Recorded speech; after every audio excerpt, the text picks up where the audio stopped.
E aí, pessoal? Bem-vindos a mais The Deep Dive.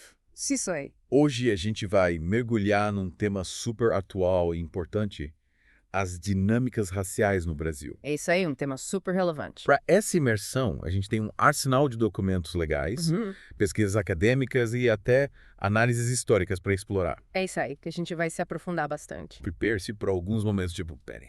É alguns insights bem interessantes. Enquanto a gente explora termos como racismo estrutural, Hum. racismo ambiental e racialização. Termos importantes para entender a complexidade da questão. E como esses conceitos impactam tanto os tribunais, Sim, o sistema judicial. quanto o dia a dia dos brasileiros. O racismo permeia várias esferas da sociedade. E, por falar em tribunais, um dos documentos que a gente analisou Uhum. é o Protocolo para Julgamento com Perspectiva Racial, elaborado pelo Conselho Nacional de Justiça, Isso, o famoso CNJ. o CNJ. Yeah. Ele foi criado por um time de especialistas de peso, Sim, gente que entende do assunto. incluindo membros do Ministério Público, Uhum. desembargadores, a galera que entende do babado. A nata da justiça brasileira. Olha só, que interessante. Mas me explica uma coisa. Pode perguntar. Qual é o objetivo principal desse protocolo? Boa pergunta. Parece algo bem importante para o sistema judicial brasileiro, né? Sem dúvida. O protocolo é tipo um guia prático para os juízes, sabe? Ele Busca promover uma atuação mais justa e consciente em relação à população afrodescendente. Legal. A ideia é que, em cada etapa do julgamento, o juiz esteja atento às nuances e vulnerabilidades raciais que podem estar presentes. Entendi. É como se o protocolo fosse um óculos especial que ajuda os juízes a enxergarem as questões raciais com mais clareza. É uma boa analogia. Tipo um filtro que revela o que muitas vezes passa batido. Exatamente. O protocolo coloca um holofote sobre as nuances da discriminação racial. Interessante. E um ponto fundamental que ele aborda é a própria definição de raça. Afinal, esse conceito é cheio de controvérsias, né? Verdade? Afinal, o que define raça? Biologicamente. É uma pergunta complexa. Totalmente. O Sr. Schoner diz sobre isso. O protocolo reconhece que a divisão dos seres humanos em raças é uma construção social, Construção social. com raízes lá no colonialismo europeu. Ou seja, não se trata de uma categoria biológica, Aham, entendi. mas sim de um conceito usado para justificar a exploração e a dominação de certos grupos. Caramba, faz muito sentido. Usar raça como ferramenta de hierarquia. É uma forma de classificar e controlar as pessoas. E desigualdade. É como se tivessem inventado uma justificativa para tratar as pessoas de forma diferente. É bem por aí. E o documento vai além, explorando termos como etnia, identidade étnico-racial e até a heteroidentificação, que tem sido muito debatida no contexto eleitoral. Heteroidentificação. Que nome complicado. Me explica melhor essa parte. Imagina que você se autodeclara como negro para concorrer a uma vaga reservada para esse grupo. Aí uma banca avalia sua aparência para confirmar se sua autodeclaração é condizente com a percepção social. Interessante. É basicamente alguém dizendo se você parece ser da raça que você diz ser. Agora entendi. É uma tentativa de evitar fraudes em cotas e políticas afirmativas, né? Isso mesmo, Mas me parece um processo bem delicado, cheio de nuances. sem dúvida. Quem define quem parece ser de qual raça? Pois é. É um debate complexo que envolve questões de subjetividade, poder e representatividade. Quem tem o direito de determinar a identidade racial de outra pessoa? É uma questão bem complexa. E o protocolo mergulha de cabeça nessas questões. Falando em mergulhar, o protocolo se aprofunda nos diferentes tipos de racismo. Sim, ele aborda essa questão com bastante profundidade. Como ele orienta os juízes a lidarem com essa complexidade toda?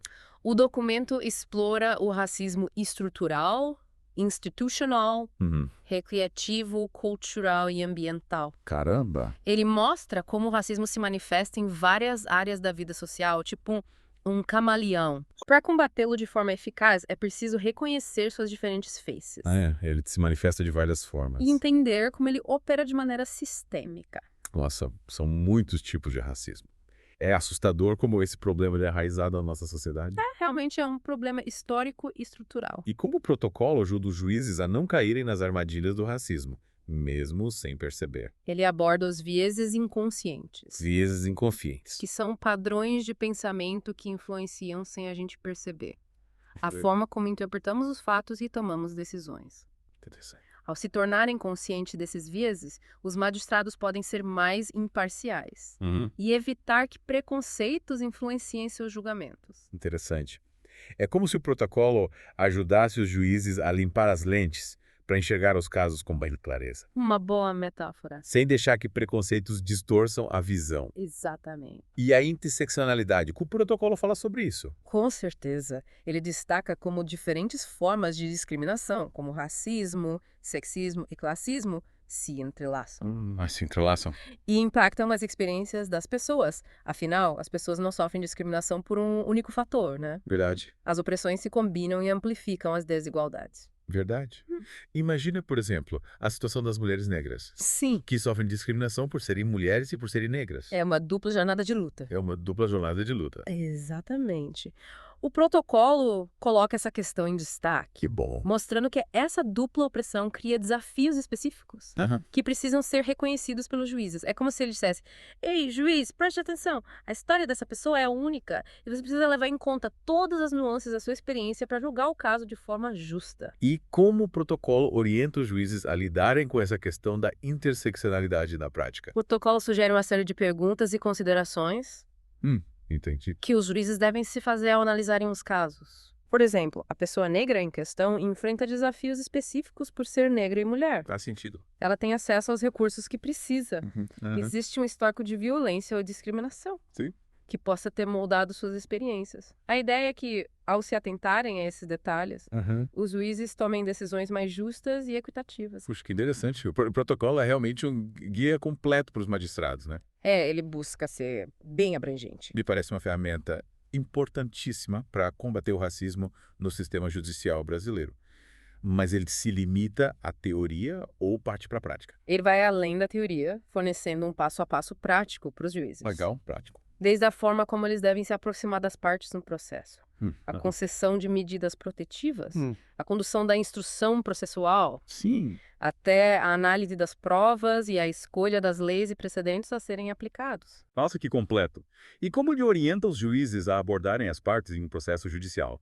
Considerando da perspectiva racial, tem alguma dica específica? Ele sugere que os juízes se aproximem das partes de forma respeitosa e atenta, Respeito é fundamental. buscando entender as complexidades que cada pessoa traz para o judiciário. Sim, cada caso é único. No caso de pessoas negras, essa complexidade é frequentemente marcada por experiências de exclusão, É verdade. preconceito e discriminação, Sim, que podem influenciar a forma como elas interagem com o sistema legal. faz todo sentido.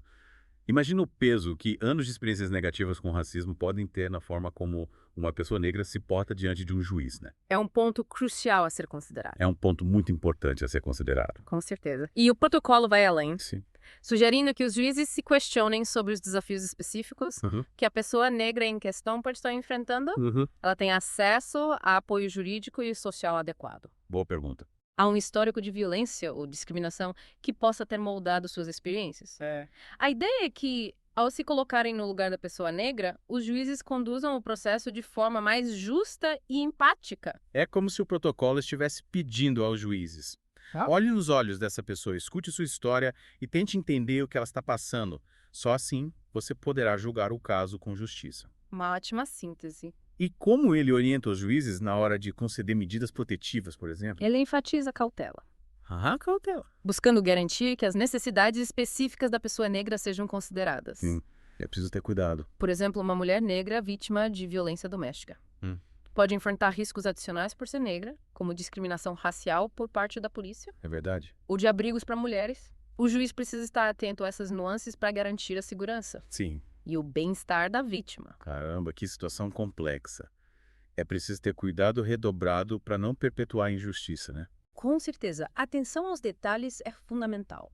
E na fase de investigação, como o protocolo orienta os juízes a evitar a reprodução de estereótipos raciais? Ele sugere que os juízes façam uma autoanálise constante Autoanálise. para identificar se suas percepções sobre o caso estão sendo influenciadas por preconceitos inconscientes. A gente precisa estar sempre se questionando. Por exemplo, Hum. será que estou dando importância a um evento que só parece importante por causa de ideias pré-concebidas sobre pessoas negras? Ou será que estou desconsiderando o relato de uma pessoa negra por acreditar que ela está se vitimizando? Nossa, que reflexões importantes. É um exercício de autocrítica para garantir que o julgamento seja baseado em fatos, Sim, não em preconceitos. entendi. É tipo um checklist mental para garantir que a justiça seja realmente cega, né? Uma boa forma de visualizar. Falando em checklist, O protocolo também aborda a questão da prova pericial. Sim. A prova pericial, que é aquela produzida por um especialista, Um especialista. tipo um médico legista ou um psicólogo, Uau! também precisa ser analisada com cuidado. O protocolo alerta por fato de que esses especialistas, como qualquer pessoa, podem ter vieses inconscientes que influenciam suas análises. É verdade. É como se o protocolo dissesse: juiz, cuidado! A perícia pode perpetuar o racismo. Analise os laudos com atenção e certifique-se de que eles não estejam reproduzindo estereótipos. Nossa, é verdade. É preciso ter muito cuidado para que a perícia não seja usada como ferramenta de discriminação. Exatamente, a perícia deve ser imparcial e justa. E na hora de avaliar as provas e os depoimentos, o protocolo dá alguma dica para os juízes? Ele reforça a necessidade de levar em consideração as particularidades da experiência da pessoa negra. O juiz precisa se questionar sobre a influência de suas próprias experiências na hora de analisar os fatos. Sim, é preciso ter essa autocrítica. Por exemplo, será que estou dando crédito a um depoimento apenas por acreditar que pessoas negras têm tendência a se vitimizar? Ou estou desconsiderando a versão de uma pessoa negra por acreditar que ela é naturalmente agressiva? É preciso deixar os preconceitos de lado e avaliar as provas com imparcialidade. Sim, imparcialidade. Levando em conta o contexto social e as experiências da pessoa negra. Faz muito sentido. É como se o protocolo estivesse pedindo aos juízes: deixe de lado seus preconceitos e avalie as provas com imparcialidade, levando em conta o contexto social e as experiências da pessoa negra. É isso mesmo. É um chamado para que a justiça seja realmente justa, né? Sem dúvida, a justiça deve ser cega para a cor da pele. E o impacto do racismo na vida da pessoa negra. O protocolo aborda isso. Claro. O protocolo destaca que o juiz precisa reconhecer que a pessoa negra pode ter sofrido traumas e dificuldades por causa do racismo. E que isso pode influenciar seu comportamento e suas reações. É, verdade. O racismo deixa marcas profundas, né? Infelizmente, sim.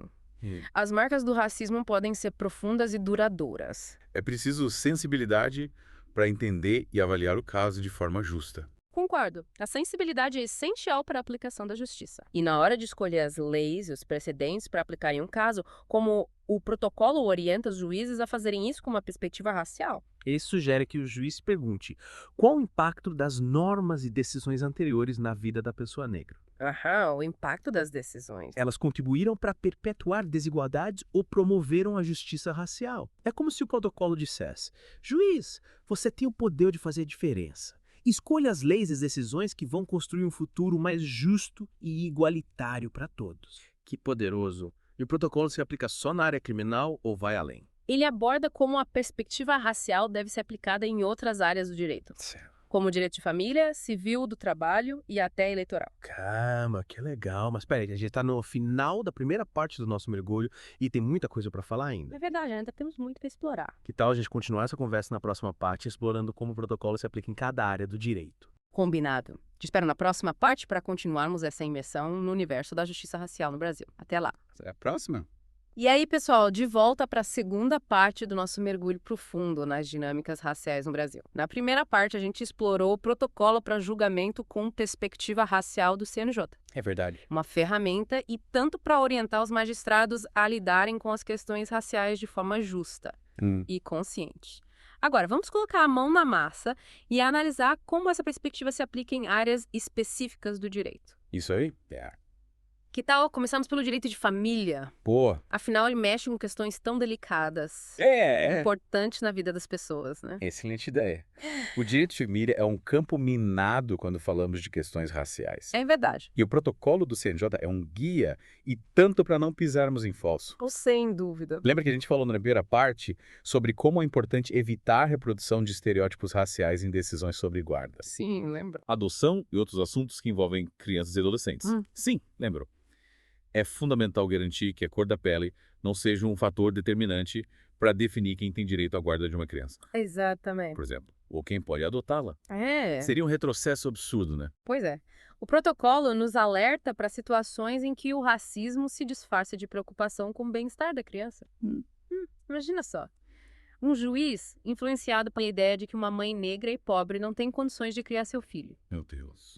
Decide que um pai branco e rico seria a melhor opção, mesmo que a mãe seja amorosa e dedicada. Meu Deus, que situação revoltante. É como se a gente estivesse voltando aos tempos da escravidão, quando as crianças negras eram separadas de suas mães Sim. e entregues para famílias brancas.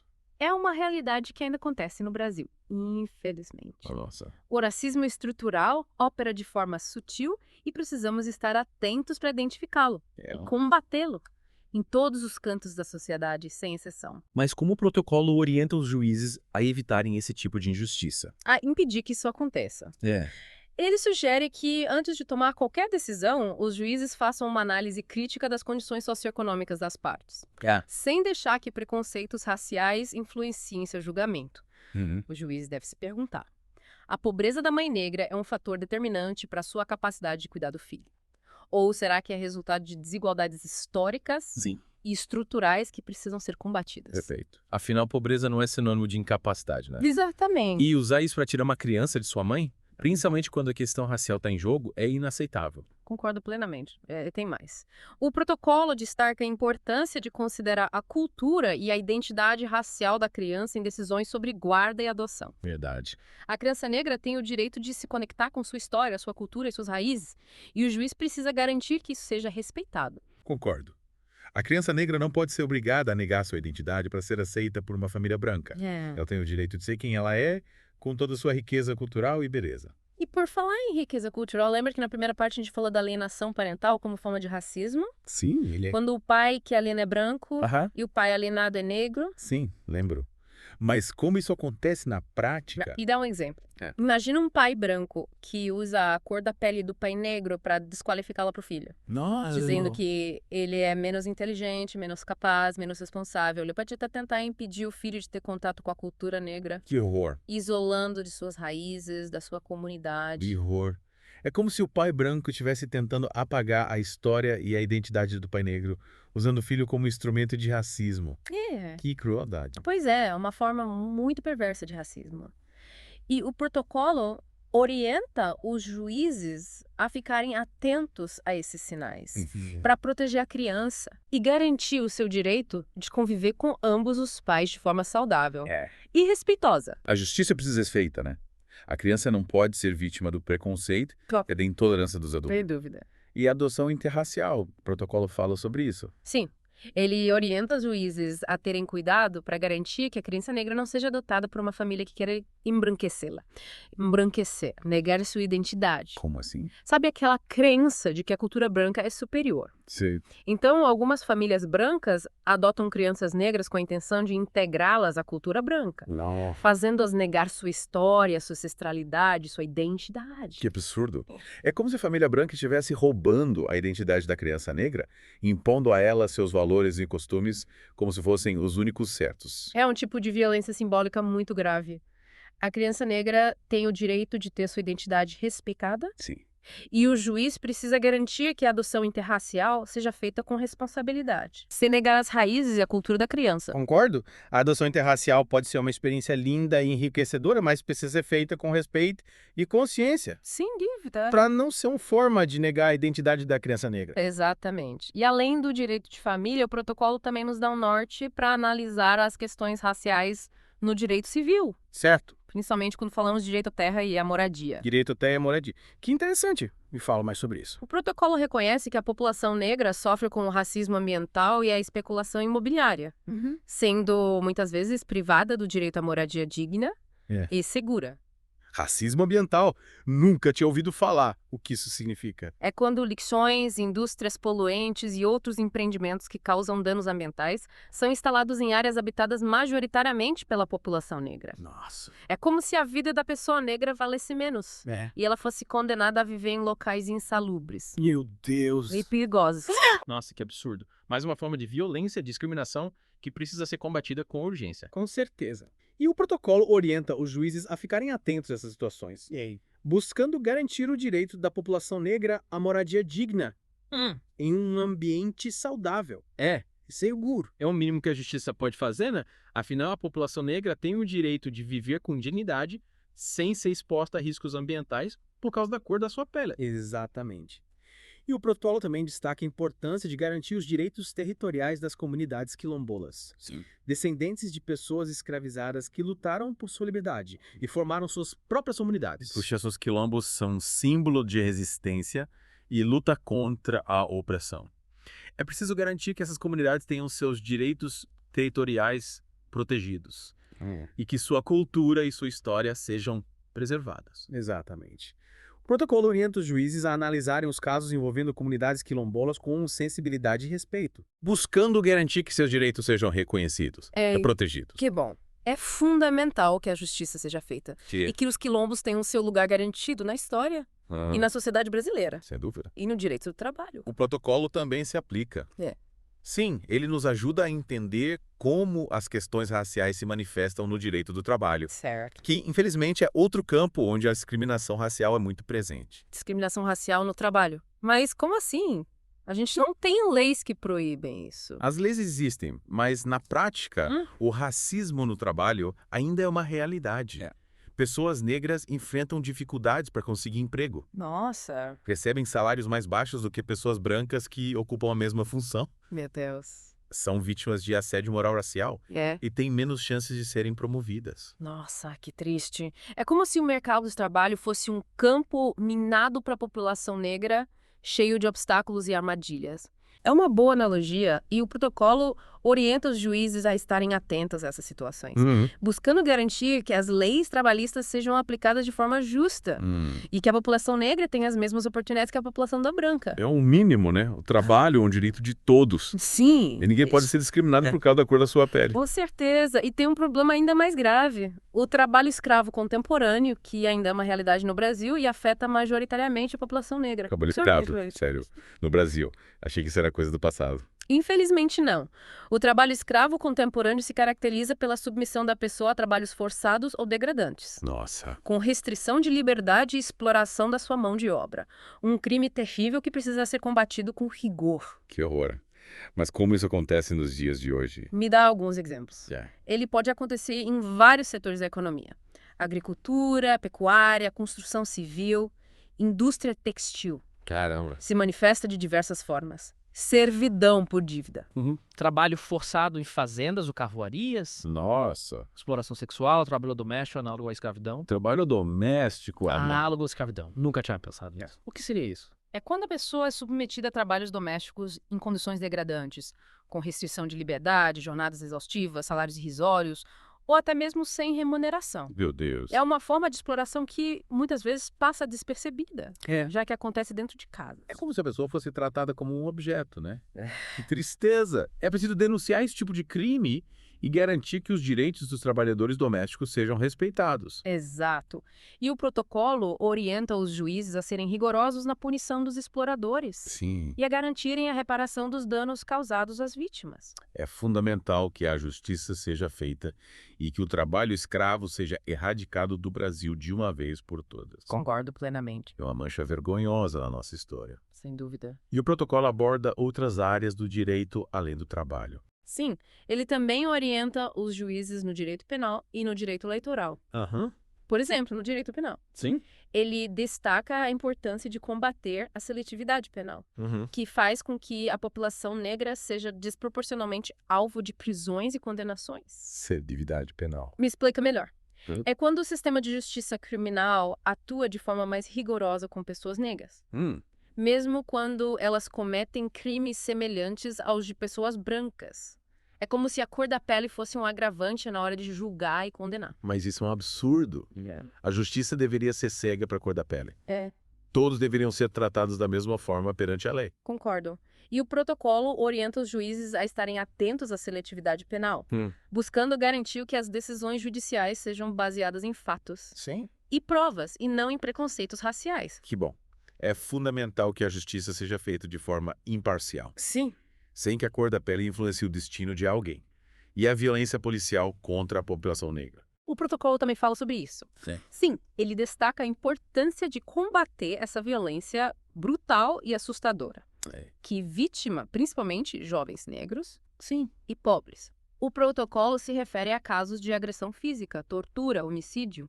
Uma violência que muitas vezes fica impune. Meu Deus, que horror. É preciso mudar essa realidade e garantir que a polícia proteja a população.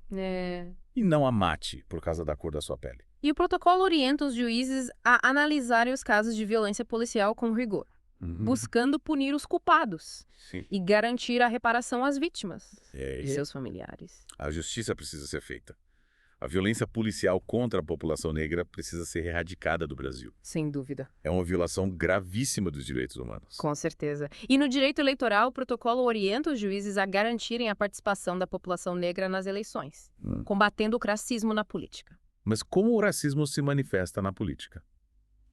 Me dá alguns exemplos. Candidatos negros enfrentam dificuldades para conseguir financiamento para suas campanhas. Nossa. Sofrem com a falta de visibilidade na mídia. É. E são vítimas de ataques racistas durante o período eleitoral. Entendi. É. É como se o sistema político fosse um clube exclusivo para pessoas brancas, né? É preciso quebrar essa lógica e garantir que a população negra tenha as mesmas oportunidades de participar da política. Exato.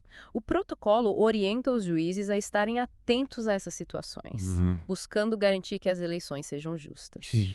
E que a população negra tenha seus direitos políticos respeitados. É fundamental que a democracia brasileira seja representativa de toda a sua população. Com certeza. E a população negra tem o direito de participar da política e de ter seus interesses representados. Sem dúvida. A participação da população negra na política é essencial para a construção de um Brasil mais justo e democrático. E a gente não pode esquecer do mito da democracia racial no Brasil, né?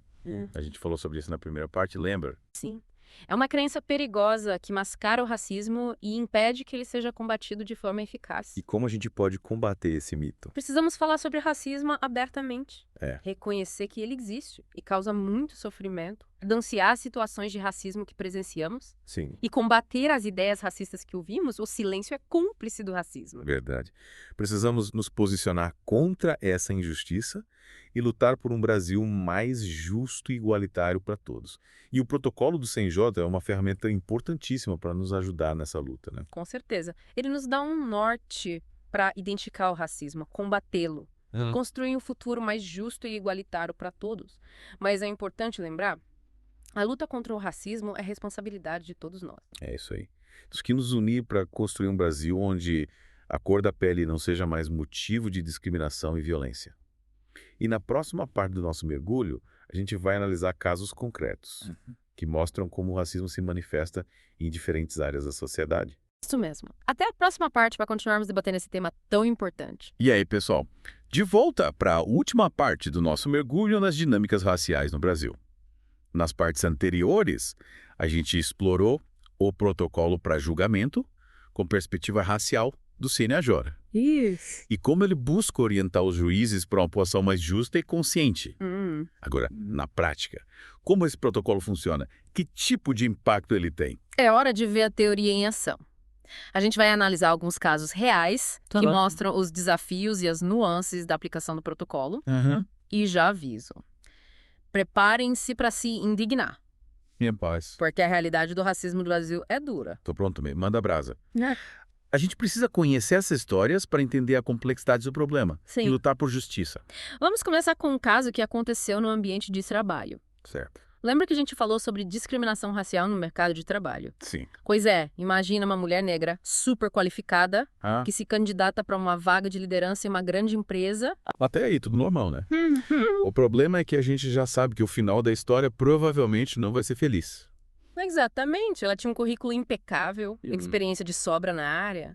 Nossa. Mas adivinha? Foi preterida por um candidato branco com qualificações inferiores. Que injustiça. Infelizmente não é nenhuma novidade, né? A gente sabe que o racismo no mercado de trabalho é uma realidade cruel no Brasil.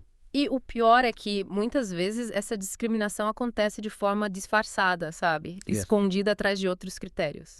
O que torna ainda mais difícil de ser comprovada.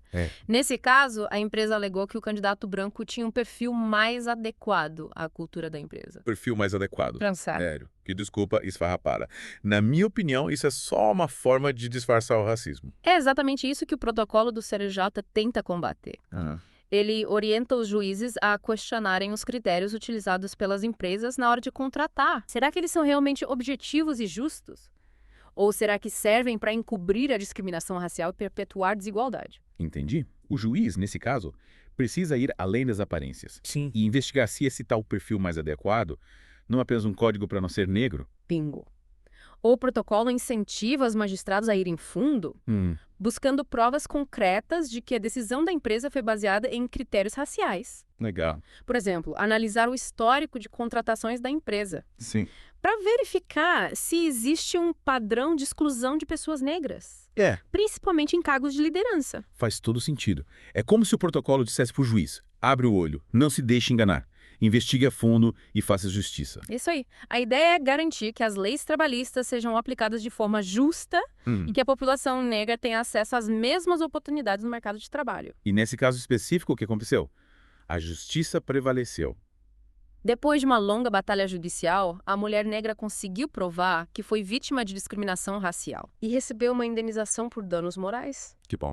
Mas a gente sabe que nenhuma indenização paga a dor, a humilhação e o impacto que o racismo causa na vida de uma pessoa. É verdade.